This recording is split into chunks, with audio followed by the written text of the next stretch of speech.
Open the pod bay doors, Hal. I'm sorry, Dave. I'm afraid I can't do that. Mark One Tower, this is Albatross 1-3, requesting permission to land, over. I don't need a computer to tell me how to land a damn airplane. 6. Heads-up display, check. 5, Lasers, check. 4, Particle beam, check. 3, Proton bolts, check. 2, Chair control, check. 1. Let's do it. Broadcasting from a secret underground location somewhere in Mos Eisley. This is the Docking Bay 77 podcast. Make yourself comfortable. The show is about to start. Hello and welcome to the Docking Bay 77 podcast. I am your host, Dayton Johnson. Welcome to March, and we are kicking it off with what I hope to be a wonderful and emotional episode. My volunteers this week include the only regular guest we have that has their own hashtag. It is Amber Lewis, hashtag Team Amber. How's it going, Amber? Really good. I consider myself the Marmee of this episode. Try to keep my boys in line. Well, okay. And on that note, the youngest of our regular guests, I have shoes older than this guy. It is Liam Lewis. How's it going, Liam?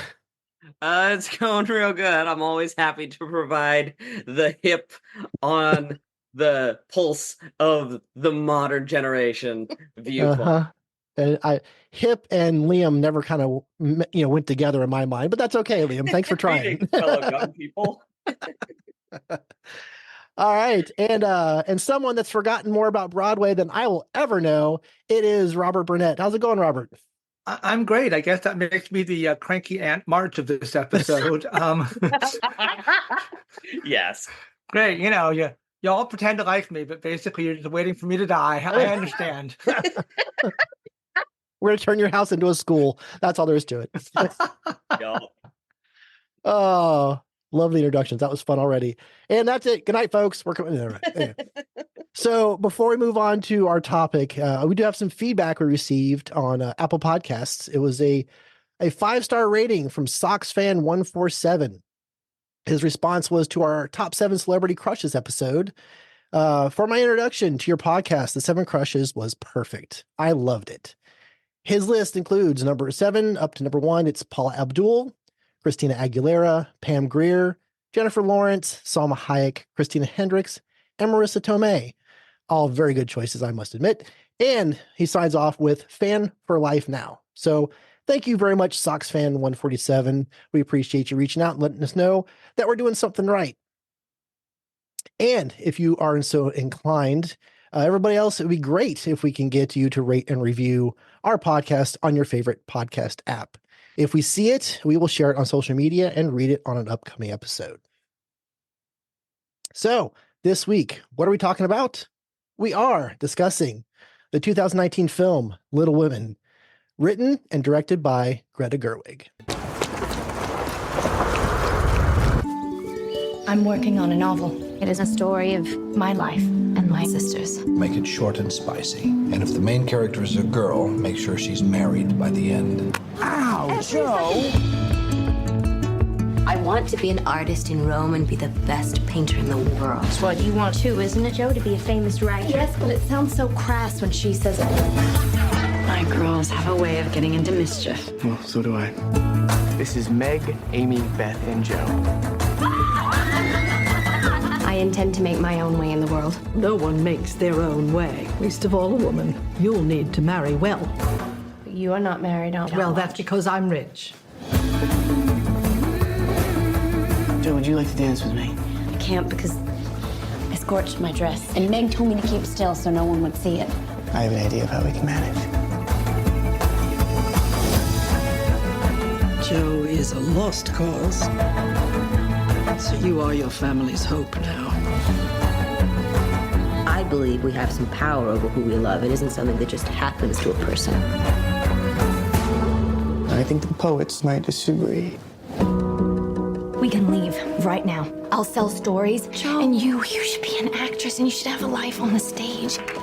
Just because my dreams are different than yours doesn't mean they're unimportant. I've loved you ever since I've known you, Joe. I couldn't help it. It would be a disaster if we It wouldn't married, be a okay? disaster. We'd be miserable. Joe, I'd be a perfect saint. I can't. A new play written by Miss Jo March. Women, they have minds and they have souls, as well as just hearts. I want to be great or nothing. And they've got ambition and they've got talent, as well as just beauty. And I'm so sick of people saying that love is just all a woman is fit for. I'm so sick of it.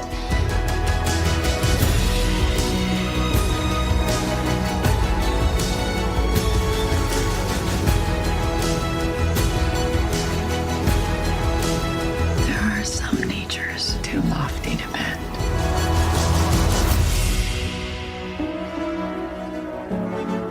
So, who does she marry? All right, some opening thoughts on this particular version of the movie. So, Amber, opening thoughts. Well, this is, and I think if for the guys listening, if you don't really if you haven't seen the movie, if you haven't read the book, and you're not really sure like what the allure is, like this is a familiar kind of story. My mom saw the June Allison version of this movie when she was like 7 years old, became obsessed with it. She had the Madame Alexander Little Women dolls. When her younger sister was born, she got to name her and named her Beth. Wow. I mean, and so when my mom finally had her daughter, I was raised with this story and watching particularly that version of the movie, reading the book, and then absolutely adored the 94 version when it came out with Winona Ryder, to the point that when the Greta Gerwig version came out, I refused to watch it. Really? Because I was like, no, this is not going to be the thing. They're going to do some weird hippie new age ridiculousness. I don't even know what. And I refused to watch it until my mom watched it, and she called me and she like sobbing and was like, you have to come over and watch it because it's just so good. And like we curled up on the couch, we watched it, we laughed, we cried, we loved it. I have yet to see a version that I don't like. All right. Very good. All right, Liam, opening thoughts. Well, my the involvement of this story and its effect on my growing up is not quite as prominent as my mother's, but we did watch the 94 version quite a bit. Probably helped with the Winona Ryder crush that I still maintain to this day. And their oranges on Christmas Day is why there are always oranges on Christmas Day in the Lewis household. All right.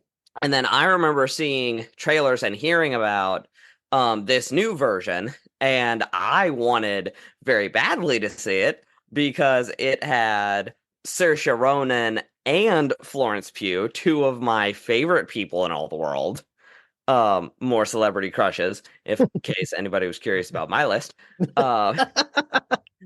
You can catch them all right in these two movies right here. But yeah, I wanted very badly to see it because I love both of those actresses. And I wanted to see their take on this story. And so it finally took, like Mom said, my grandma giving us a call and giving her blessing, as it were. It's Nan Lewis approved, people. And Mom was like, all right, we'll watch it. And we love it. And we're obsessed. Sounds good to me. All right, Robert. Yeah, I had not seen this version either until I was assigned it. I like some of the earlier versions. There's one on PBS that was really good, as well as the 94 version. And I started with the book, or the books, the two books, way back before I even saw the movie. So I did kind of nothing pulled me into this movie when it came out. I didn't really know a lot of the people in it except for Laura Dern. I was like, nah. Yeah, I'll wait. And then, but I'm so glad I did. I really, really enjoyed it.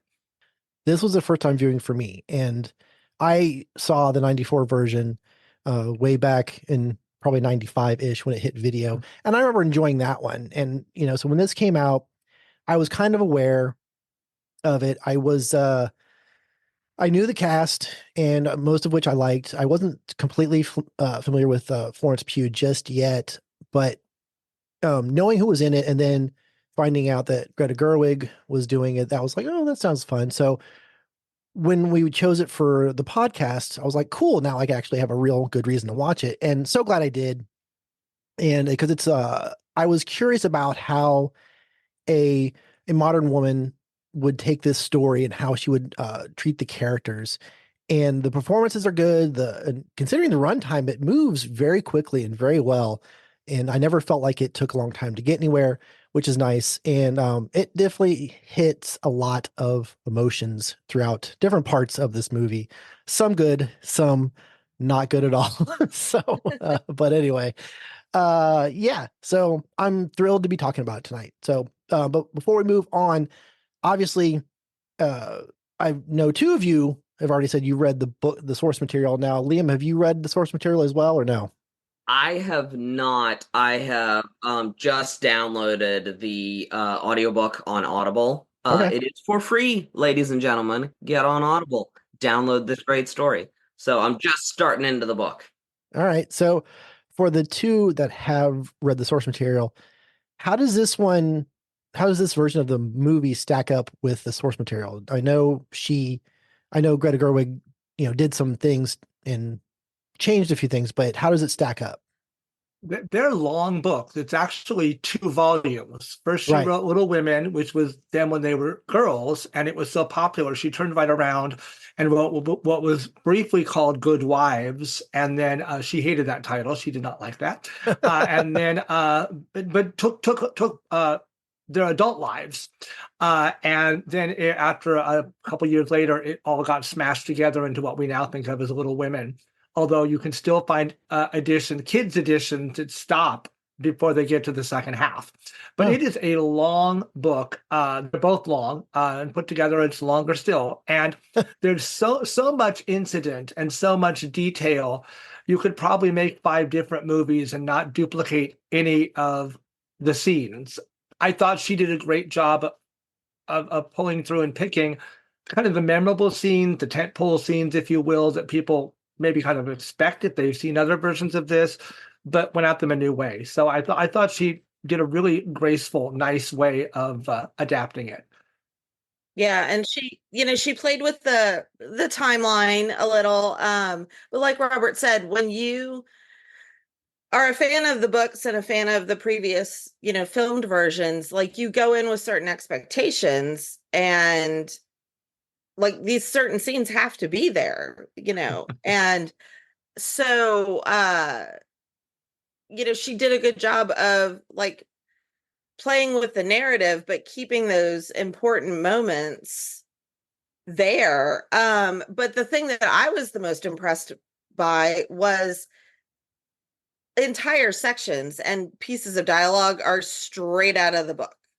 Oh, okay. Yeah. Just quoted right out. It's literally exactly the way it happens, exactly the way it's written. And I was really impressed by that because, like you said, it feels like a more modern sensibility to the story. But that's what's so great about Louisa May Alcott is these are all things that she said. Right. These are all things that she wrote at the time. So it just shows what a brilliant writer she was. Yeah, there was a great interview with her on one of the bonus features on the DVD where Gerwig says that whenever she would get stuck on a scene, she would like flip the book open and go, "That's what I'm trying to say," and like literally just lift the dialogue out because she was trying to, jazz it up and zuzz it and make it different. And she just like, nope, it was there. It was on the page. It was just a matter of finding the right time to use it. Awesome. I'm glad to hear, about a successful adaptation. All right, so let's move on. It's time for That's the Fact, Jack. This is where we discuss facts about the movie and our director. So, Robert, some production history, please. Well, I'll jump back to the book to start with, because as we said, it all originates there, even for Greta. Alcott, it's very autobiographical. Alcott grew up. She was poor. She had 3 sisters. There were some changes, dramatic changes she made. Bronson Alcott, her father, never went away to the war and was home all the time. And in fact, he was kind of an asshole from what the family described him as. Some modern people, because Alcott, poor Louisa May, she gets psychologically analyzed every 10 years by different literary critics. Some people think that she kind of wrote him out of the book that way because she couldn't stand him in real life. So she just like, Daddy wasn't there. He was in the Civil War. But well, and what's interesting too is she hides a lot of her heroism in her characters. Yes, because she did go to war. Yeah, she did. Fascinating woman, definitely ahead of her time, probably still ahead of her time today. Wanted to write, just like she is Jo. She's the character of Jo. But and she wrote for about 20 years to support her family because they were poor. The thing is, the stuff she wrote was just like pot boiler thriller garbage that you know they haven't even bothered to reprint most of it. It's so bad. A few years ago, they brought out like the unknown writings of Louisa May Alcott, but it was a thin little anthology of some of the least horrible and bad stories. And it took her publisher, just like we see in the film, her publisher to say, write about what you know, write about your girls and your life and your family and all that. And she was already 36 years old when she had wrote Little Women. She'd been writing for 20 years professionally, got it published. Much of it is autobiographical. And in fact, it is terrifically fun. If you ever get to Concord, Massachusetts, you can visit the 2 houses that the book sort of embodies. She actually grew up in the house Wayside, which then was lived in by Nathaniel Hawthorne, who was a neighbor. And so most of the childhood incidents take place in Wayside. You can go in and they'll show you the stairs that the girls slid down on trays like sleds and stuff like that. But right next door is Orchard House, where the Alcotts lived for most of Louisa's adult life and where she actually wrote Little Women. And the books are weird to read. I went back and read them after we visited a couple years back out to the 2 homes because the things happened in Wayside House, but she made them fit into Orchard House, where she was currently living. So she took scenes and put them into different rooms and different configurations of rooms. So it's kind of jarring because you think, well, wait, no, how would the piano be here when it, anyway, because she combined the 2 homes. Anyway, it was a great success for her. She wrote the immediate sequel, Good Wives, sort of Little Women Part 2, where they're adults. And then she even wrote 2 more sequels over the years, Little Men and then Jo's Boys, about Jo's kids with the doctor. So, but it is immediately, I mean, as soon as we had film, and even before, there were adaptations. There were a lot of theatrical adaptations, 7 movie adaptations. This one we just are all talking about is the 7th. Wow. The first 2 were silent movies. They're both lost. We don't know a lot about them. In 1933, RKO did one with Katharine Hepburn as Jo Marsh, who is the best thing about that picture. It is fantastic. George Cukor directed it. And one thing that is so great about Alcott and about Story of Little Women is it's universal in a way where everybody can find stuff to like. The 4 girls are all so different, and there are some boy characters too. You know, there's Jo and John and so on. And but the film versions are interesting because each one is kind of framed a little bit differently. So the 1933 one with Hepburn is fairly loyal, but it's all emphasizing making do and getting by without much. And as long as we have family, we don't need money. And of course, it came out right in the heart of the Great Depression. So that was kind of the slant of the film. One thing that was kind of exciting about it, though, was that the movie got a Best Adaptation Academy Award for the woman writer. She's one of the earliest. In fact, she was the first woman ever to get adapted screenplay and one of the only female writers to ever get an Oscar. She did write it with her husband, but her name was Sarah Mason. And so, yeah, good on her for doing that, and good on RKO for hiring her. The movie was so popular, it was a huge success. They made an immediate sequel called Little Men, but it based on that book, but none of the actors or actresses were in the first one, were in the second one. One fun fact about the movie too, Joan Bennett, who played Amy, who was the youngest sister, was in her 20s and was pregnant during most of the movie. And so she had not told George Cukor, the director, that she was pregnant because she wanted the part so bad. And so if they started filming and she started showing, they kept kind of stashing her like behind the piano or under a cushion or whatever. But you can tell in some of the scenes. It was a great classic. It still really holds up well, mainly because Hepburn is just fantastic as Jo. It got remade in 1949 by MGM, and this is the movie you would think an MGM version of Little Women would be in that era. It's bright, blinding Technicolor, and you've got Elizabeth Taylor and June Allison and Janet Leigh, the very young Janet Leigh. Peter Lawford is in it. He is Laurie. It is just like a gaudy color fest, and it wasn't as well received as the first one, but it made a lot of money. And its take on the story was more like just nostalgic and sentimental. We'd come out of the war, we're leading into the 50s where everything is kind of bland and homogenous and pastel. That's kind of, this movie is sort of bland and homogenous and pastel, at least according to me. Your mom will probably slap me. It makes a big impression. I mean, June Allison is a great, big, huge personality.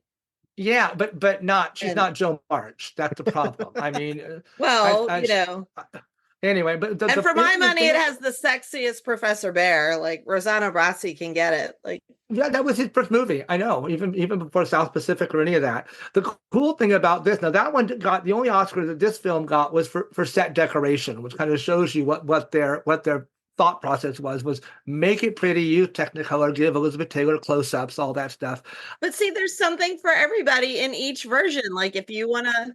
That's what I'm saying. It has something for everybody always. The fun fact about that movie, nobody was pregnant that I was able to discover, but they used Sarah Mason's script again. It's the same script, and in fact, it's the same musical score as the 1933 version. They made a couple adaptations, but literally it is like an absolute remake, but in blinding Technicolor with all the MGM money thrown at the screen. We jump ahead to the 1994 one. Most people have seen that one. That one actually had, though, not only a woman writer, Robin Swickard, but it also had a female director, Gillian Armstrong. And it is great. And it starts leaning into more feminism and adolescence as its themes, which kind of reflect more where we were becoming aware of those things. It did well. It is the most popular on Rotten Tomatoes of all the versions. Then version number 6 that came out just a little bit before the one we watched. I had never heard of this. Came out in 2018. It was made by some tiny little studio funded by the Church of Latter-day Saints. It has no stars whatsoever in it except for Leah Thompson was Marmee. Everyone else is unknown. They don't even have like any other IMDb credits mostly.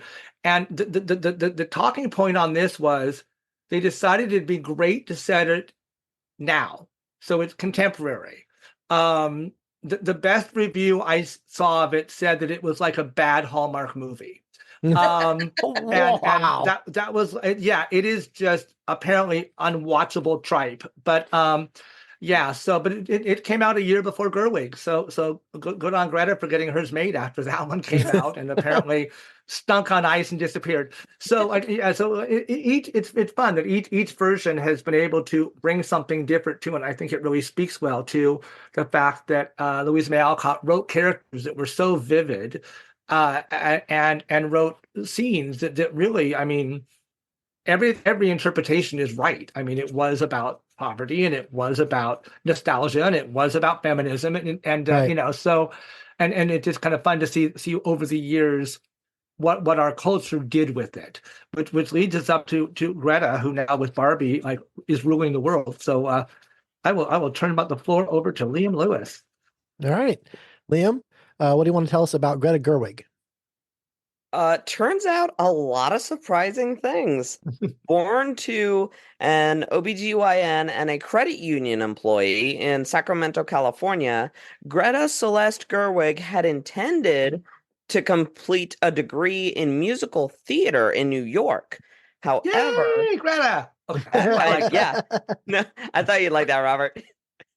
However, she ended up graduating from Barnard College with a degree in English and philosophy, performing outside of class in the Columbia University varsity show with her dorm mate, Kate McKinnon. Oh. Another one of my favorite people in the world, like the best thing that ever happened to Saturday Night Live. After acting, writing, and co-directing roles in the late 2000s, early 2010s, the most surprising of which for me was she is the American exchange student, Tracy, in the film Isle of Dogs, which is one of my favorite Wes Andersons, and I had no idea she was in it. That was her? Yeah, that was her. Yeah, she was. Okay. Wow. She was the American exchange student who starts like the revolution in the classroom. I'll have to go back and watch that again. Yeah, seriously, I have to see if I can hear her now. So after all of that, Gerwig made her solo directing debut in 2017 with the stellar coming-of-age comedy drama Lady Bird, which starred Saoirse Ronan. The film won Best Motion Picture, Musical, or Comedy at the 75th Golden Globes, with Ronan also winning for Best Actress. The development for this adaptation of Little Women began in October 2013, but Gerwig was not hired on to write the screenplay until August 2016, and not announced as director until June 2018. She also had not envisioned Saoirse Ronan as Jo March when Saoirse found out that this was Greta's next project and called her saying, "I'm going to be Jo." But after giving it some thought, Greta decided that it was very Jo-like to cast oneself in the role. And so she was like, "Yeah, that fits. We're gonna go with it." Her pitch was, quote, "the ambition and the dreams you have as a girl and how they get stomped out of you as you grow up, as well as commerce and art and what we have to do to make things commercial." The film received 6 Oscar nominations: Best Picture, Best Actress for Ronan, Best Supporting Actress for Florence Pugh, Best Adapted Screenplay for Gerwig, Best Original Score, and a win for Best Costume Design. It was, however, Gerwig did not receive a nomination for Best Director, nor did any woman that year, and that was, yes, of course, and that was a big protest year of no women being nominated for Best Director. It was a whole thing that year. However, this year, with the release of Barbie, Gerwig has become the first woman with a solo director credit to have a movie make more than $1 billion. So, I think she's doing all right for herself.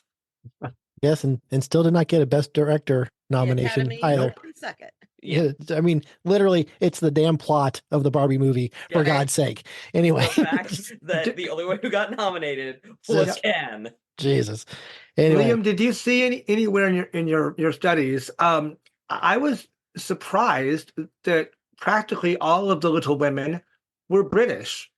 And I mean, I know she's worked with Saoirse before, but I was like, are there no Americans who can play these parts? Not that it has to make a difference, but I thought it was so weird that they. Well, technically, I think all of them are Saoirse English. is American because she was born in Brooklyn. Also, Yes. but she's Irish. Yeah, she claims Ireland, but you know, Ireland and Britain are not the same thing, Robert. Well, it's all the UK. And no, it's not. Well, and Beth is Australian, and the point is that they're none of them American. And I don't know. I just think that this was a real talent trust that she found. Well, I'm not faulting it. I was just surprised. I was just surprised because I watched it and I was like totally buying in. Then I was watching my bonus features and I was like, dear God, these women are like from all over. Like the accents were flying. It was amazing. I did not know some of them, and I took them. Oh, I knew Emma Watson, of course, but I did not see Florence Pugh, and I took them to be Americans, and I was like, they're not Americans? What? And but then it just made me wonder how to do such a quintessentially American film and not be able to find young American actors who could play the Four March Girls. I thought it was but weird. we did that. Like we did that in '94. Those are all Americans. So well, true, and certainly everybody was talented and qualified. I just thought it was such a strange kind of. But Greta has a very like European sensibility. Like when you hear interviews, her talking about the production of this movie and when she was prepping and doing all her research and stuff, like she did dive deep into photographs of the time and you know things like that. But then she also like her touchstones are she loves the director Mike Leigh, who is English. You know, she talks a lot about different French filmmakers that she admires, and so she brings like this whole kind of global sensibility to her work. True. All right. A couple other facts about the movie I want to mention real quick. It was released on December 25th of 2019, a runtime of 135 minutes, which I mentioned before. It doesn't feel like it at all. With a budget of only $40 million, the movie made $218 million at the box office, which is quite good considering the movie. You know what I mean? Considering the material. To me, it doesn't sound like something you have to run out and see, but $200+ million says otherwise. But yeah, it's I know at one point Sarah Polley was hired to do the script and then and possibly even direct, and then she was replaced with Gerwig. I thought that was interesting to hear about. It would have been a very different adaptation. It would have been very interesting. Yes, I would. Yes. It would be very, very different. That's for sure. But I thought that was an interesting fact as well. So, all right. If there's nothing else, we are going to move on. That was totally wicked! It's time for That Was Totally Wicked. These are things that we love about the movie. So, Liam, what is one thing you love about this movie? My favorite thing is the acting, but not just like the delivery of the lines, although that is all excellent.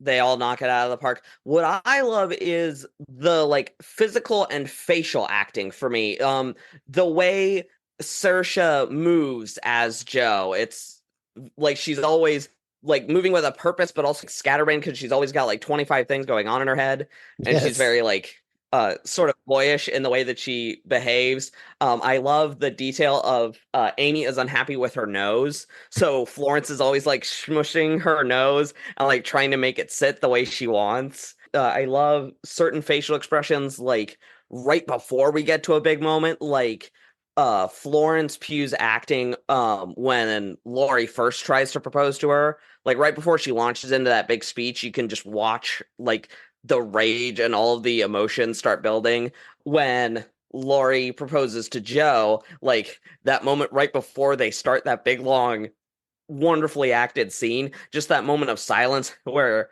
Laurie just kind of like Timothée Chalamet does this weird head shake, and you can just watch the light die in Saoirse's eyes. And please don't do what I think you're gonna do.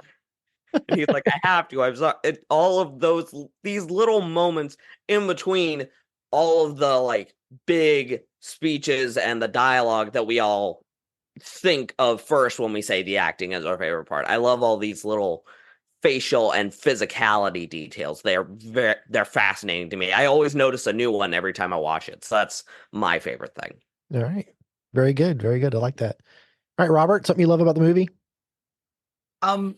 I loved it's weird. I had to watch it twice. I loved the composition that Gerwig did in her shots and her use of color and like where the light was. It was so interesting. I watched it the first time, mainly to kind of leaning forward, going, "What are you going to do to My Little Women?" You know, so I had to like make sure it was ticking all the right boxes, and you know, I was watching it as much for the storytelling, but to see if she was, you know, but then.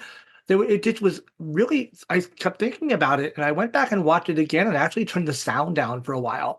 And it's just, Gerwig has such an amazing, and kind of like you were saying about the European directors and the auteurs, Amber, she has an amazing control of her composition and her use of light and color and stuff. I just thought that was just amazing. The textures in it.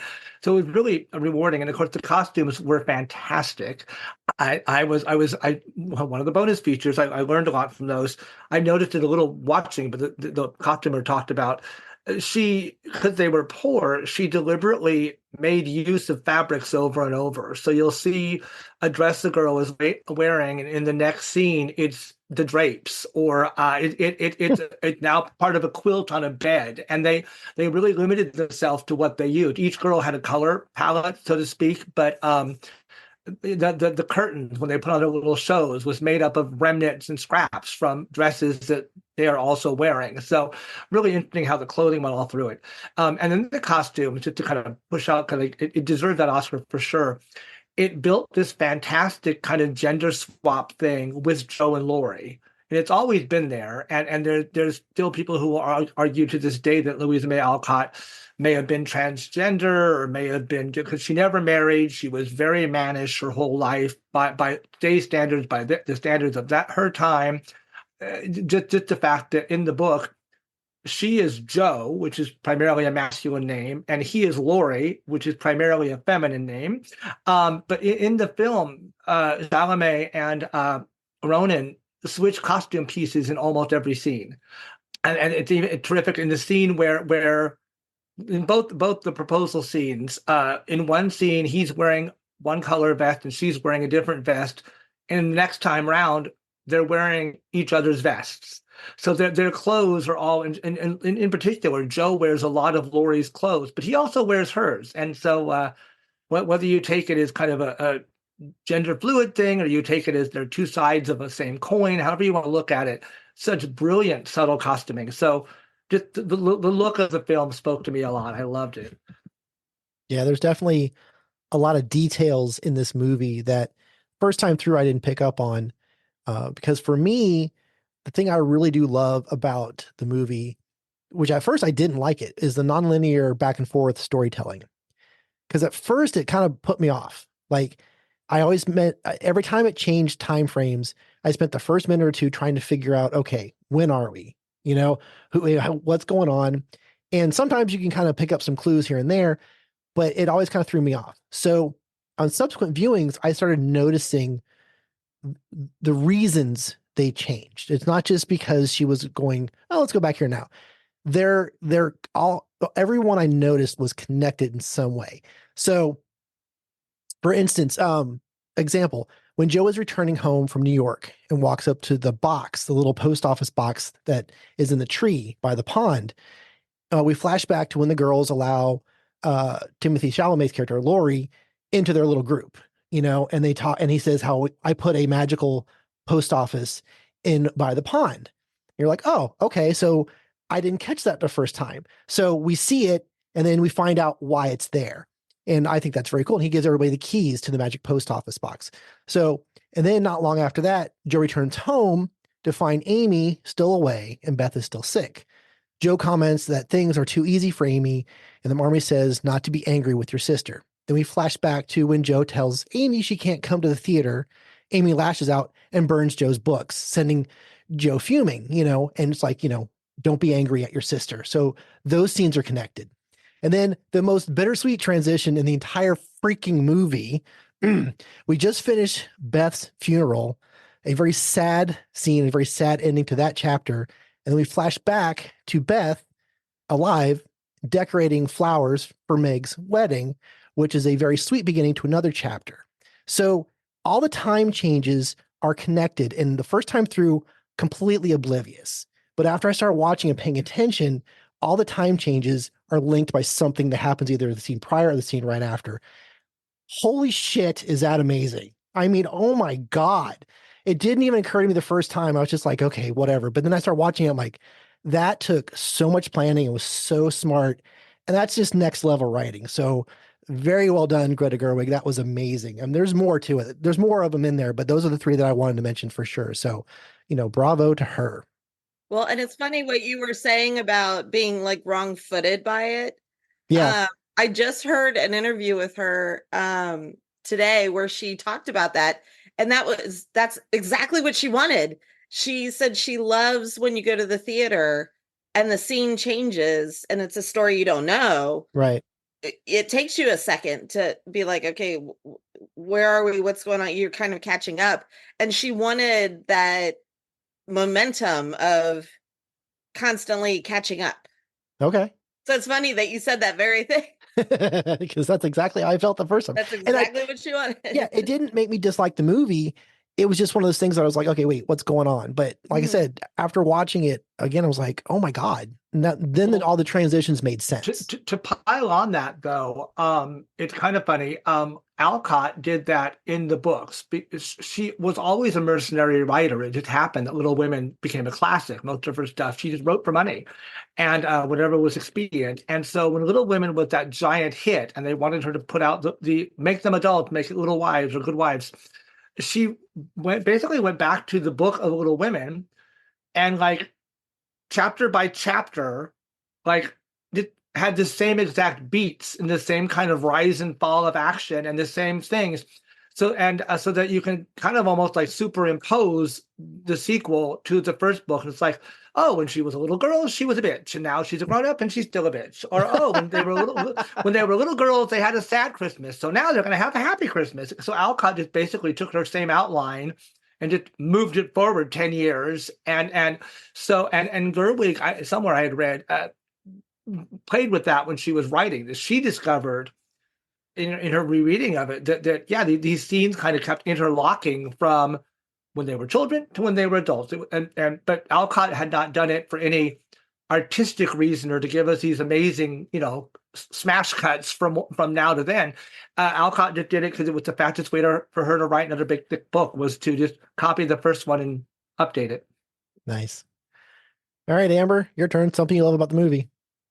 One of the things that I just adore is I like any scene with overlapping dialogue in any movie. You name it, like anytime people are arguing over each other, that kind of Robert Altman, you just kind of stick a camera and a microphone in the room as it unfolds, and it's the chaos of like natural conversation. And Greta Gerwig had them do so much rehearsal, and she actually she wrote it that way in the script so that they knew exactly where their cue was and who was supposed to be coming into the conversation where. And they just practiced it until it was organic. And one of her, the French filmmakers, that I can't remember the gentleman's name, but it was one of her, mentors, had said that it takes 2 weeks for people not to be embarrassed of their bodies when they're acting. And so she gave them the time and made them do embarrassing things like, okay, you're going to stand up and recite a poem, or, in front of all of us, or sing a song, or, do something. And then they made her do it too. They kind of turned on her and made her do it. But all of that to just kind of wear down that self-consciousness so that they could just kind of flow into each other so very well. And it just creates that sense of what it's really like to have siblings. Yeah. And a great big family all, kind of piled in together. And it's really beautifully illustrated in the scene after Amy gets scolded at school and they all end up piling into Laurie's house because that's where she goes for refuge. And the girls are all there and they're yelling at Amy because she was rude to her teacher, and Amy's crying and they're praising, oh my God, look at all these books. And then the cacophony just like swoops out with them. And you just feel like there's still 3 guys in the room, but it's just empty. Like all of the life just left with all of these just amazing women talking at the same time. And then the grandpa's like, well, back to work. Back to work, I guess. I love it. All right. Very good. All right. Does anybody else want to throw out one more thing that they loved about the movie before we move on? I have one kind of big thing. If nobody else, go right ahead. Amy has always been the biggest pain in the ass character. Like, she is the worst sister. She's like universally like, oh, drives you crazy. And I feel like this movie, more than any other adaptation, like, is vindication for Amy. And I love it because she says in the book, the world is hard on ambitious girls. And like Greta Gerwig really gets it and gets that concept of a woman states clearly what she wants, and she goes after what she wants, and she is vilified for it.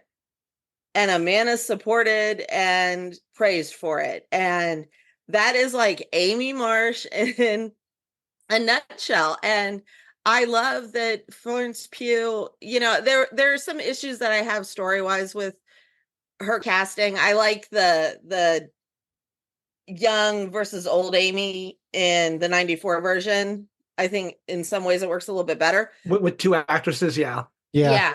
But Florence Pugh really just makes her such a rich, alive, more than just the spoiled one character. So I love that about this adaptation. Yeah.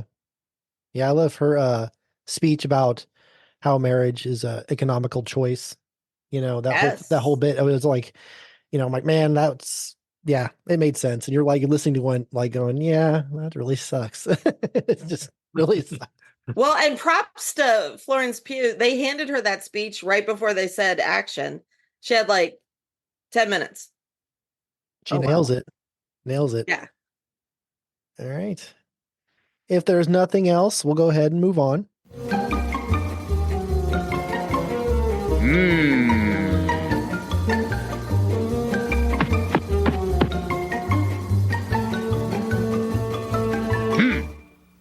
No, sir, I didn't like it. It's time for No, Sir, I Didn't Like It. These are things that we don't like or don't work in the movie. Robert, you go first. Well, to play off of what you said, my don't like turned into a like, but initially I did not like the bouncing timeline. Okay, see, I didn't either. Yeah, but part of the reason I didn't like it, because I read it and seen all the movies and know it really well, was I kept thinking, dear God, how is someone who doesn't know the story going to be able to keep up? I was able, and even knowing it, I was kind of like, oh yeah, this is this. Oh yeah, this is this. And it kind of took me out of the movie at the beginning, but by midway through it, I was in. I was ready for it. Although I still wonder if someone just went to this movie blind, if they could kind of keep up. But then it was worth it for the entire thing when they did those two back-to-back shots of Joe running down the stairs, and there's Amy with Marmee, and then they do it again, and Joe runs down the stairs, and there's Marmee, and there's an empty chair. We'll get into that. We'll get into that in a few minutes. Yeah, I just like cried my face off. I had to hit pause. It was like ungodly, and I was like, even if the rest of the shuffling of the timeline is annoying, you get a prize just for that shot. That was such stunning, and it was filmic. You can't do that in a book. You can't do that on a stage. Right. That's something that only works in film, and it was just genius. And so like I said, I was won over by the thing I did not like. So, and that I know you'll hear a lot of me on this podcast, and you'll never hear me say that probably before or since or later, because usually if I hate it. But this one, right. I kind of hated it, and then I went, oh, I'm getting it, and then I just thought it was brilliant. So yeah, good job, Greta. All right.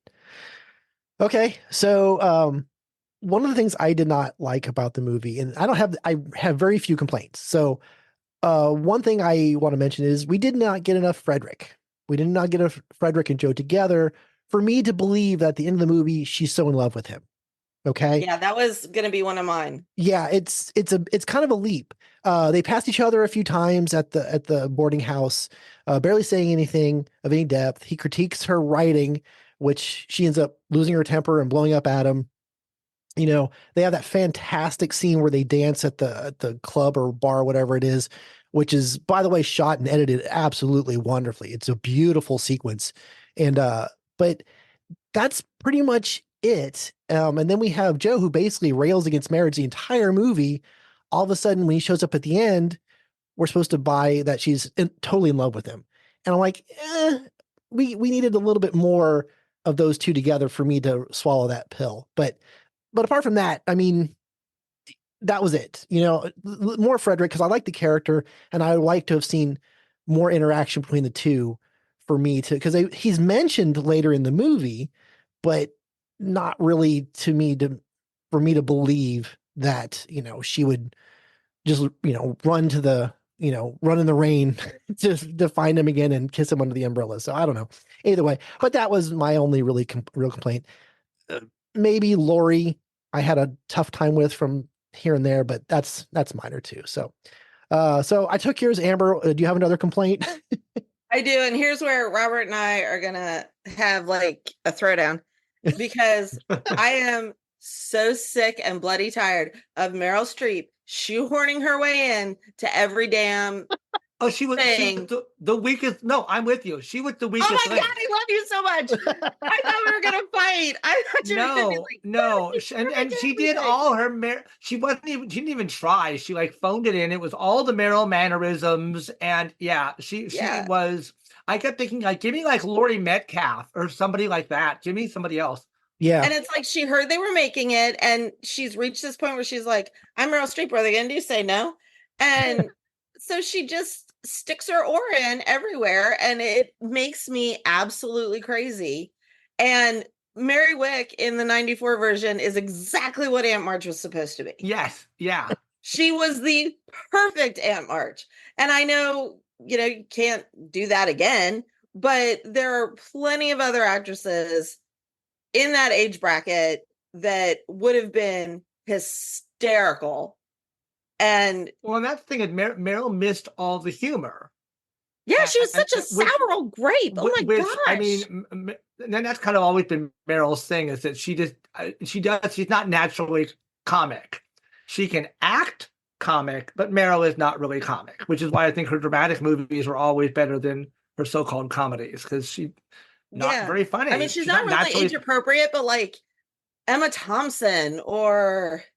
Oh, Emma Thompson would have been awesome. I was thinking Laurie Metcalf for some reason because Laurie Metcalf to me has that kind of Yankee thing going on, and she could have been hilarious. Yeah, that's a good call. Lots of other choices. I didn't even feel like this movie needed Meryl Streep. I mean, you've got Hermione Granger in this movie, and you've got all these other people that are already well known enough. You don't need to and Meryl Streep in a box on the title because we don't need that. Yeah. No. Agreed. All right. Oh my goodness, we did not argue. Hit me with another one. Let's see if we can get something going. Fight. Well, I took your other one. All right, took my other one. Although I will say Christian Bale Laurie is much sexier than Timothée Chalamet Laurie. I love Timothée Chalamet. I think he's incredibly talented. He's a cute little guy, but Christian Bale just brought something to it that made him interesting and not like this milksop next door, like pining away for Joe. Yeah, see, that was my complaint about him because he was a hard character for me to accept and like. He was kind of all over the place. He went from being kind and supportive to being kind of a whining little ass brat. Like back and forth all the time. And I'm like, am I supposed to like him? Is this how the character is written, or is he just how Chalamet is playing him? And it kind of threw me off, and I think it's a little of both because I thought he was the most poorly written character. He didn't have a lot to play. He just reacted to things. He didn't get to have any of his own moments. So yeah, his best line was at the end when Frederick shows up. He's like, "Who is this guy? That was the best part of this entire performance because that was super funny. I laughed out loud at that for sure. Liam, something you don't like about the movie?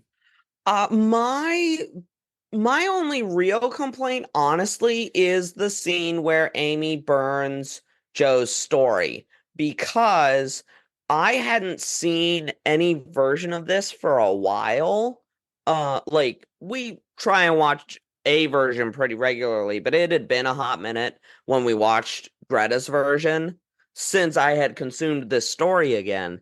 And so when we got to that moment, they do their best to make Florence look younger in the scenes where she's young Amy, but I only see Flo. So when we got to that moment, like I was like, oh my God, this woman's evil. Like what a sick, twisted, conniving, like the most hateful thing you could possibly imagine to do to someone you genuinely love. And then we rewatched the 94 version, and I was like, oh, she's supposed to be like 7, and this is the kind of impulsive, rash, thing that you do when you're 7, where you just lash out without thinking and then like immediately regret it, and you're curled up in the corner hiding behind your book, like waiting for the thunderbolt to hit.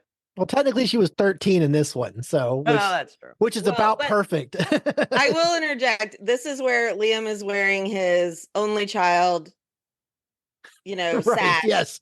yes. Letting that flag fly. Like, if anybody with a sibling knows, like, or at least in my house, there are times where you grab the most valuable thing and just, go for it. And, or you're beating each other up. So well, and now I'm riffing on how confused Dayton would have been if they had cast Amy with 2 different actresses and maybe some of the other sisters. So could you imagine cutting back and forth in the timelines, but also having different people play it? Maybe that's why Gerwig went with the same actress, because you had to have some kind of continuity. She'd be like, now there's 5 sisters? What? 6? How many sisters are there? With all these different women kept popping up at different ages. So I don't know. See, it didn't bother me that, because after the one transition, it says 7 years earlier. So after that point, I knew that they were going to do that back and forth. And I knew, because they later say that, when Amy says she's a failure and she's like, that's a big statement at 20 years old. I'm like, okay, so she was 13 at that scene and she was 20. I'm like, okay, fine. And I was okay with that. It didn't really bother me that much because you can tell they made her up more when she was older and she was very plain when she was younger. So they made an effort and that didn't bother me. So, but yeah, it would have been kind of confusing if there was, multiple actresses for the same part. I'd be like, okay, what the hell's going on? I need a roadmap. Anyway. Yeah, I totally get why they did it. It was very jarring. Yeah, I get it. And so Liam, in case you haven't, I'm going to further your crush on Florence Pugh. If you haven't seen it yet, you need to check out Fighting with My Family. It's a fantastic, I've heard of this. I remember fantastic seeing trailers movie. for this movie. Yeah, it's of all people produced by Dwayne Johnson, and it's about an actual person that joined the Wrestling Federation or whatever. But she is amazing in it. She is wonderful, and so saw that a few years ago, and that was actually my first really exposure to Florence Pugh, and she was amazing. It's a great movie, a lot of fun. So Florence Pugh in wrestling, sign me up. Yes, and Vince Vaughn's in it too, and he's actually not a jerk. It's kind of nice. So, oh, nice. He's not a piece of shit for once. No, he's not. Delightful. No, it's a very good movie. It's one of the only 2 movies about wrestling I've ever seen that I actually liked. So there you go. The other one being The Wrestler, which is a fantastic was it movie. Nacho Libre? Because We're not going there. Anyway. All right. So we're going to take a quick break and hear from some of our podcast friends. And when we come back, we're going to hit some favorites and give the movie a rating. What was that laugh? I asked myself. I'm trying to recreate that as much as possible. I don't think I've ever laughed like that in my life. That was new. What is that? This is my new laugh for 2024. New year, new laugh. We have a spanking new podcast for your ear holes called Doom Generation. Available on Spotify and Apple Podcasts. Later, Doomers. If you like fun, then you're gonna love the Beard Owl Podcast. It's a podcast where we talk about 2 of the greatest things in the world, beer and Weird Al. And frankly, we talk more about Weird Al than anything because he's the gift that keeps on giving. So join us as we talk through Weird Al's career, what he means to us, and we have some very special guests on to discuss the magic that is Alfred Matthew Yankovic. Weird Al, part of the Odd Pods Media Network. Hey, check it out. There's a brand new podcast on the way exploring the discographies of the Beatles and the Beach Boys. It's called Apples and Oranges, and it launches on February 7th. We will be matching albums against each other in a 1v1 format, discussing every single track and then giving our verdict on which album is better. Pet Sounds versus Revolver. Sgt. Pepper versus Smile. Wouldn't it be nice if most people knew how well the Beach Boys actually held up against the Fab Four? Both bands inspired each other to keep pushing the boundaries of what was possible in pop music here, there, and everywhere. And what we got were some of the greatest albums of all time. All Summer Long versus A Hard Day's Night. Rubber Soul versus the Beach Boys Today. So let's come together for some fun, and help me, Rhonda, get this podcast off the ground. And we'll sure appreciate you being around on February 7th, wherever you find your podcast. That's Apples and Oranges, February 7th. On the Vintage Video Podcast, we'll be reviewing every single wide release of the 1980s in chronological order. Over 250 episodes to enjoy and thousands more to come. John enters the store now to order another can of ether. I picture him outside like Homer with the gasohol. One for you, one for me. I also like to think about that the kids renew their vow not to talk about the murder by murdering someone. They're taking a blood oath with someone else's blood.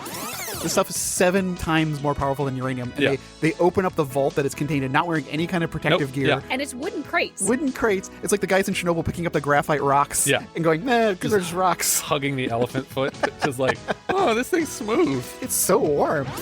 He turns to dial the number from the classified ad without even thinking about the numbers. We know this because we can hear his thoughts, and he's talking about how AJ was right that ninjas are misdirecting him. They're misdirecting. I really wish that he'd turn to the phone and been like, 665. No, that's too fast. Vintage Video. We're rewatching the 80s so you don't have to. Why are you smiling like that? I just like to smile. Smiling's my favorite. Make work your favorite. That's your favorite, okay? Okay. Work is your new favorite. Fine. All right, it's time for Smiling's My Favorite. These are some of my favorite things about the movie and some other random things. So, Robert, who is your favorite character? Well, after all the talk, I'm going to say Amy. Really? Okay. Usually, I've always been a straight up Joe, but in this one, I thought maybe because Pugh was so fantastic in the role, but I felt like she was more dimensional than just being the spoiled brat one. You saw her side of things, and true confession, because we're all friends, it's the first time I've seen Florence Pugh in anything. I didn't know who she was. Now I want to pull out her filmography. She's really good. She's really good. She was amazing, but I think she brought some nuance to it that usually Amy is just the flouncy bitchy sister who steals Lori and all that. And this time she actually I was like, I get her, but she was just I loved her scenes. She had so much energy. And so favorite character, Amy. All right, Liam, favorite character? I gotta go with Joe. I have no choice in this matter. Like it's probably my number one celebrity crush, Saoirse. And I always enjoy like the writer character, the like creative, the idea person. I always enjoy that type of character in things. But I love that she's just always moving. She's always on, and she's always like plowing forward. Like she like does not stop moving. And anytime something tries to make her stop moving, she's like gonna explode. Right. And because she just can't take it. She has to keep moving forward because like she has to achieve her dreams. And I just really enjoy that character. And apparently she's ambidextrous when it comes to writing, because I watched, wait a minute, did she just switch hands and start writing with her left hand? And she did that a couple times in the movie. I'm like, man, my handwriting is bad enough with my right hand. I can't imagine what it will look like with my left hand. Anyway. Louisa May Alcott did that. She taught herself how to be really? ambidextrous. Wow. Yeah. That's impressive. She got paid by the word. All the pop spoilers, you literally got paid by the word. So you didn't want to slow down. That makes sense. All right, Amber, favorite character? In this one, Marmee. Okay. She's usually it's a tough needle to thread. Susan Sarandon comes off a little too preachy and a little too forceful with her feminism. And I thought Laura Dern just hit the perfect level. I adore the scene where she is talking with Joe, and Joe's talking about her own temper, and just I can't control it. It just bursts out of me, and Marmee reveals she's like, I'm angry every day. Yeah. I feel like this every day.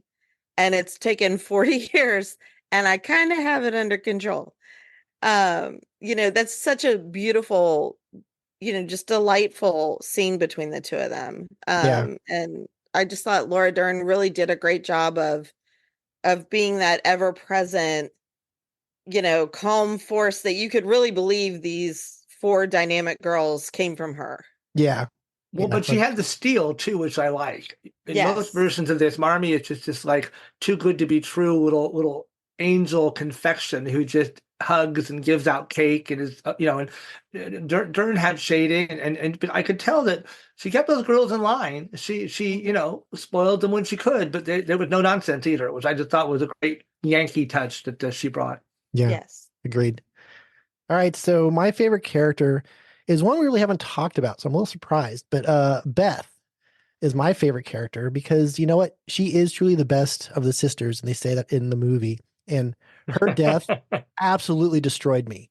And Robert mentioned that scene when Joe comes running downstairs, and the first time it happened, I was like, "Oh, okay, cool, she's okay." And then she woke up again, and I went, "Oh shit!" And I was like, "Oh no!"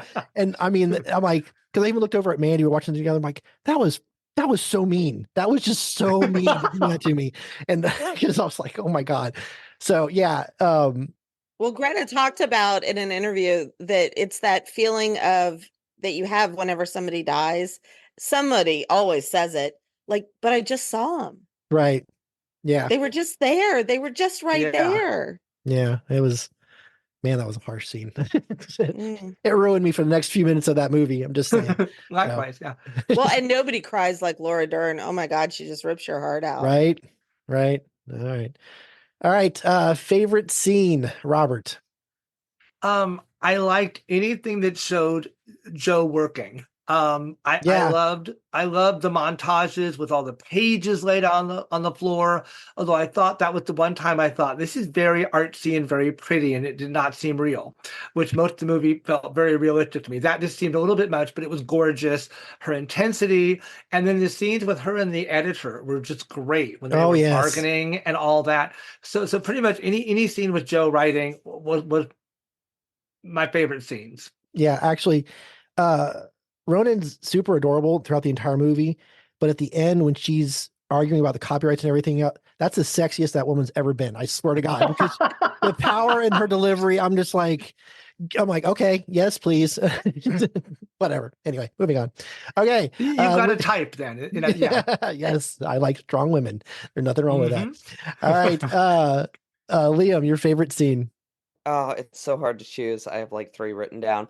I'm gonna go ahead and go with Laurie's proposal to Joe, just because I love that whole sequence. Like I said, I love the beginning of it when it's just the physicality.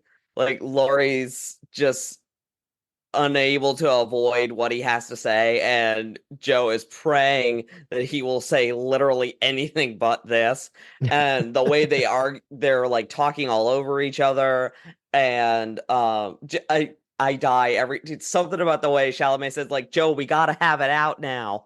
Like, it kills me. And I love like when she keeps shoving all of the logic and reason in his face about why they can't do this, why it won't work, why it will never work. And he just keeps repeating the phrase, Joe, I love you. Like, it's just such a good scene. Like that whole, it's like the quintessential, like Joe and Laurie scene. Like that is their relationship. It almost kind of reminds me of Peter Pan in a way. Like Joe, like just needs him to be Laurie, like be her brother. The way Peter gets so confused, like with what Wendy wants him to be, and it's like Tiger Lily's just the same. There's something she wants to be to me, but she says it's not my mother. Like that whole thing of like, can't things just stay as they are? We're so happy right now. Why has it got to change? Yeah. And to Robert's point earlier about how Greta shot the movie, at the end of that scene when Joe sits down on the hill and has that green field and all those green trees, it's just her and her. I believe she has wearing something white, and in the distance in the trees, you see the top of a white building. I'm assuming it's a church, but it's kind of set up that there she is all by herself, and then there's this building sitting off in the distance all by itself. I don't know what it means, but I noticed it every time I watched it, and I'm like, that has to mean something, but I'm apparently not smart enough to pick up on it. But either way, it had to have been on purpose because everything else in this movie was very on purpose. So, all right, Amber, favorite scene? Okay, I'm gonna make it really quick, but I have 3. All right, fine. But I'll get comfortable. No, but I'm gonna be quick. Okay, Right. the first thing I want to just say is to Robert's point about the writing of the book. I love that she basically is mother and father to that book, and you get 2 different birthing scenes of the book where she writes it as the mother, she's the mother, she's giving birth to this thing, and it's messy and it's intense and it's hours. And then at the end, she's just like the proud dad standing there watching it be made all pretty and, ready to be handed to her, all wrapped in a nice little bow. So I love that. The other quick little scene that I like is when they take their breakfast to the Hummels. Yeah. There is this great shot of them on Christmas morning walking past the church and all the people walking into the church, and they're the ones that are actually going to do the charitable thing and the kind thing and take care of their neighbors. Like you said, nothing happens by accident in this movie, and I love that visual. And then I'm going to try to keep it together because the scene kills me. But my absolute favorite scene I live for in this movie is when Joe's talking to Marmee and she doesn't know. She's like, I don't know what to do next. And Marmee's like, you can't stay here. Like, this is not working for you. Right. And she talks about how she wants to be more than just a wife, and women are more than just their hearts. And she just breaks out crying. She says, but I'm so lonely. Yes. And it's just so hard. It's so hard to be a woman and feel all those things. And she just nails it so well in that moment. It just, I can't even talk about that crying. Like, it destroys me every time.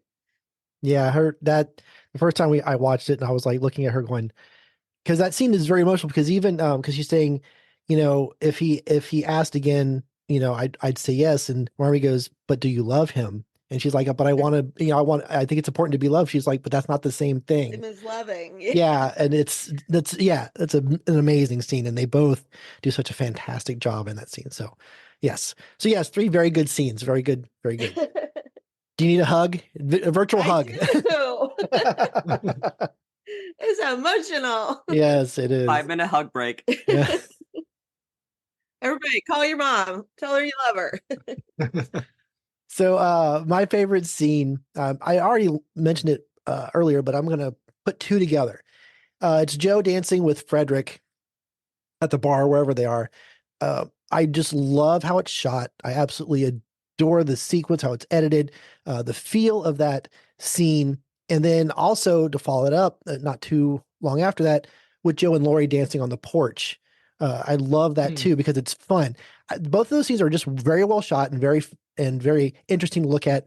But we also get to see that as serious as Joe can be, she also can be fun, and she also let go and be a young person and not be so serious, not be trying to, just take care of her family and stuff. So those were very, very interesting. I remember the very first time I watched it, that first dancing scene really stood out to me, and I just was like, man, that must have been so much fun to shoot. So, and well put together. So I think they're connected because they both show us something about Joe without her actually saying a word. So I think that was very good, very well done.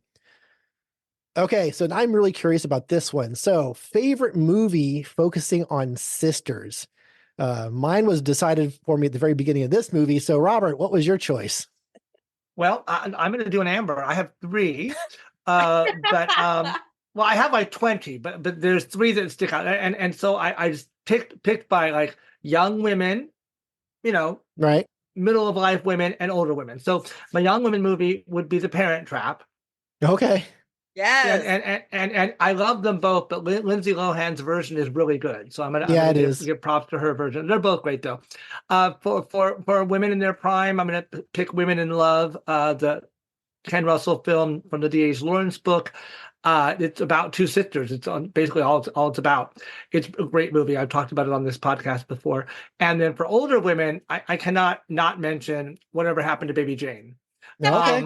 Nice. One of the great sister movies of all time. Yes. So the three stages of sisterhood, I guess. There they are. All right. Very good. All right, Liam, favorite movie focusing on sisters. I also have a list of 3, but I will be good and only mention one because I play by the rules when I want to. Right. When it's convenient for me. Okay. I'm going to go with, I have yet to watch it in the original Japanese, but I'm going to go with My Neighbor Totoro. All right.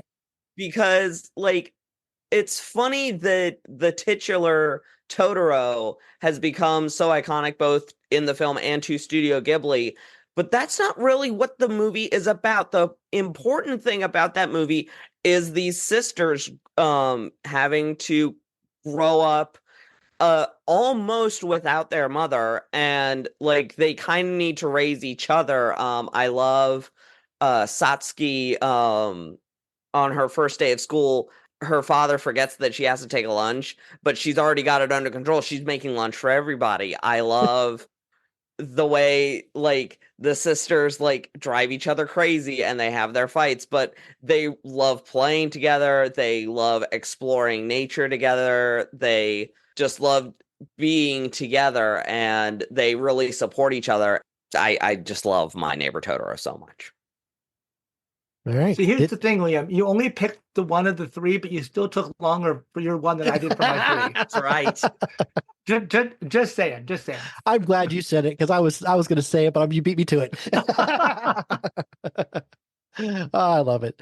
All right, Amber, your choice. My choice is Practical Magic with Nicole Kidman and Sandra Bullock. I loved the book and never believed that they would be able to pull that off in a movie. And the relationship that they have, the chemistry that they have is just exactly what I saw on the page. Nice. All right. Wow. That's some good choices. I didn't expect those last 2. Awesome. All right. So mine was chosen like at the very opening of this movie because the book publisher is Mr. Dashwood. So of course my brain went immediately to Sense and Sensibility, starring Emma Thompson. Of course, my number one celebrity crush, Kate Winslet. I love that movie. I never get tired of it.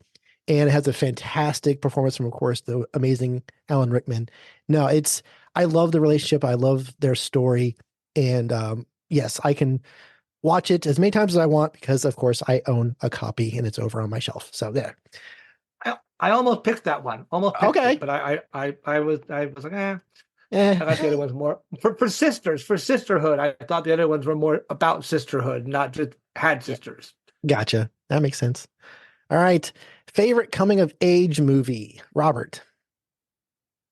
Oh, this one was a little bit harder. But I finally went with Brideshead Revisited, just because, and the BBC one, not the movie, because it does such a great job of showing that feeling you have of that age when you think you want to be something, but you're not sure how to be it, and you're kind of trying on different personas. And I go back to the movie all the time. I love it for lots of reasons, but part of that is it really captures that not a teenager, but not quite an adult. Where do I fit in things so beautifully? Nice. Good choice. All right, Liam, favorite coming of age movie. I have like 8 listed, but I'm going to go with there were 2 movies that are like sort of autobiographical fictions by directors that I love. I want to pick Belfast, but I'm going to have to go with Meet the Fabelmans. All right, which is great. It's a great movie. I love sort of going off of your point, Robert, about like knowing what you want but not how to do it. I love watching that story of like, in more ways than one, being the other, being someone different. Like you don't really fit in, you have a hard time making friends, but you have this one thing that sparks your imagination, and it's like something that inspires you, and it sort of fuels you through all stages of your life, even when you have to evolve or it has to evolve with you, even when it gets really hard, even when you wonder if you're ever going to get there. Like, it is something that helps you travel through all of the stages of adolescence and become who you want to be. Nice. All right. Can't argue with that choice. All right. Even though Belfast did it first and did it better, but whatever.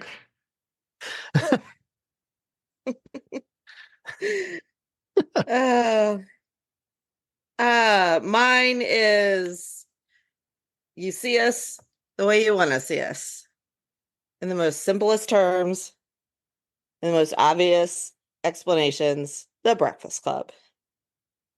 All right. Because wow, except for being a criminal, I was all of those people in high school. You were only not a criminal because you didn't get caught. Well, That's I mean, the difference. Plausible deniability is everything. But and I think that's what makes the movie such a success, is that we all were all those people.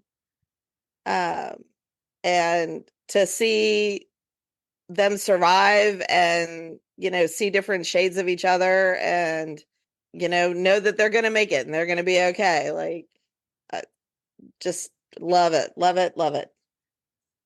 All right. Good choice.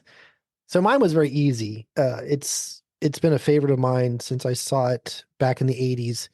And it's the Rob Reiner film Stand By Me. I knew you were going to say that. Also good. Yeah.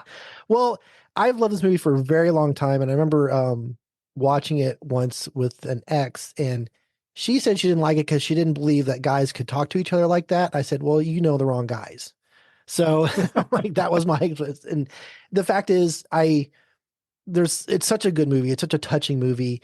And the end of that movie wrecks me every time. And there's so much in it that even though it takes place at the end of the 50s, it's still very relatable. And I never get bored of it. And the soundtrack is wonderful. And as I claimed on the Film By episode on that, on that certain movie, that the soundtrack as much as the character as any of the people in the movie too. So, but yeah, love Stand By Me. Good choice.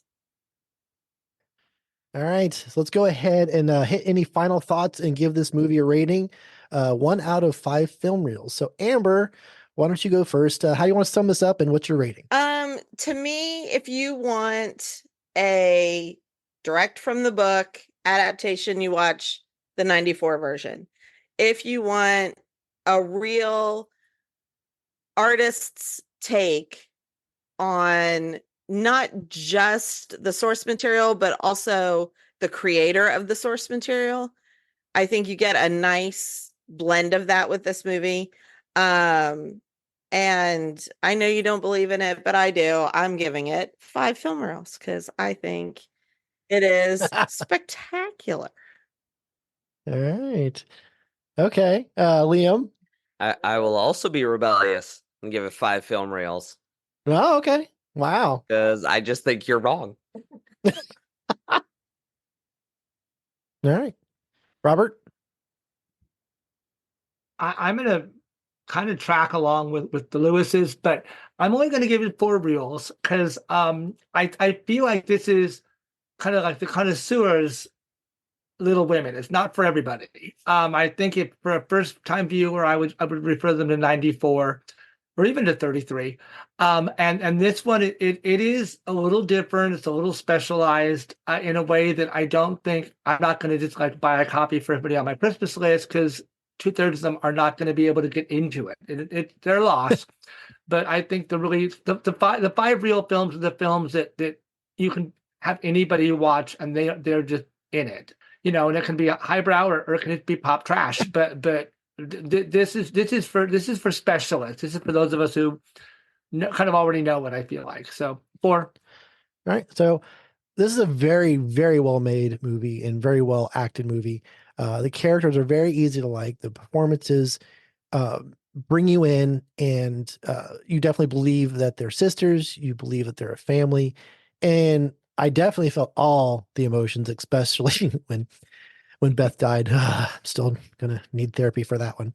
But anyway, I'm giving it a 4.5 out of 5 film reels because it's almost perfect. I just had those few complaints about it, but I don't like to give perfect scores that often. But no, it's a great movie. And as far as I'm concerned, if you don't get into it, that's your problem. That's not the movie's problem. So, go watch Joe Dirt. I don't care. Anyway, moving on. All right. That was a little harsh. I don't care. Anyway, so this is actually exceeded my expectations for this episode. And that's all because you guys did such a fantastic job as always. So thank you, Robert. Thank you. And I think Liam's hit on something. We need an episode on great adaptations. Yes. I think it could be, there could be a fist fight or two out of this, But thank you. Yeah, thank you for suggesting it too. I would probably not have caught up with this movie, and I loved it. So thanks. As always, thank you, Amber. # Team Amber. Thank you, buddy. Thanks, Liam. Hey, thanks for having me, bro. Of course. And of course, thank you to all the listeners out there. It does mean a lot to us that you spend time with us each and every week. So thank you very much. Reach out to us on social media. All of our social media information is in the show notes. Join our Discord and chat with us 24/7 if you'd like. Talk about movies, music, books, video games, anything you are currently involved in, and make suggestions as well. If you are so inclined, we have a Patreon. Hop on over there, and for as little as $1 a month, you can get full access to our Patreon, which includes behind-the-scenes videos, early access to episodes, and exclusive content. If you are not able to join our Patreon, share us with your family and friends and coworkers on social media. Tell somebody about us, because as far as I'm concerned, more people, more better. April 5th, 6th, and 7th in Lexington, Kentucky at the Clarion Hotel and Conference Center. It is the Lexicon Gaming Convention. Disney John and myself will be there all weekend playing games, hanging out, and having a lot of fun. If you get a chance, come by, see us, and have a blast. Some upcoming episodes for the rest of this particular month. I'm very busy, as well as Amber and Liam to that extent. We are watching a lot of movies for the first time for me. Next week, we are discussing the Jessica Chastain film Molly's Game versus 3 Billboards Outside Ebbing, Missouri, starring Frances McDormand. I've watched them for the first time recently, and they are both great movies. So thank you, Amber, for suggesting those. And we're going to do some race car movies after that. We are discussing Le Mans, starring Steve McQueen, and Grand Prix, starring James Garner. 2 more movies I haven't seen yet. So yes, I'm watching a lot of new stuff for this month. And now for something completely different. We are going to round out the month with my favorite album from Iron Maiden. It is Number of the Beast. Do yourself a favor and watch more movies. And remember, physical media is better than streaming.